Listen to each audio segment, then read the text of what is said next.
অনেক তো হলো ঘোরাঘুরি আর ছুটি কাটানো, এবার ব্যাক টু রেগুলার লাইফ, তাই না? হ্যালো এভরিওয়ান, আমি আয়েশা আখি ফ্রম আয়েশাস এভরিডে। আশা করি তোমরা সবাই ভালো আছো। ঢাকায় ফিরেছি ফ্রাইডেতে, সকাল সকাল রওনা দিয়ে আলহামদুলিল্লাহ 12টার আগে বাসায় পৌঁছাতে পেরেছিলাম। এই সময়টায় চারদিকে এত খারাপ নিউজ, অ্যাক্সিডেন্ট, প্রাণহানি সব শুনে পুরো জার্নিটা জুড়েই একটা অদ্ভুত ভয় কাজ করছিল। বারবার মনে হচ্ছিল লাইফটা সত্যি কতটা আনপ্রেডিক্টেবল।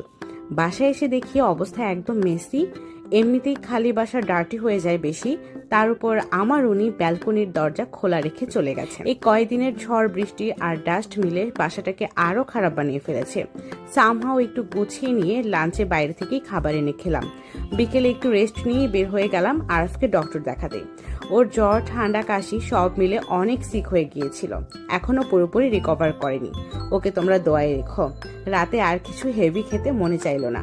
অনেকদিন পর সিম্পল ভর্তা ভাতই বানালাম, টমেটো, বেগুন আর আলু ভর্তা, সাথে ডিম ভাজি। এতদিন ঈদের হেভি খাবার খাওয়ার পরে এই সিম্পল খাবারটা একদম হেভেন লাগছিল। আজকের মতো এতটুকুই। Thanks for watching.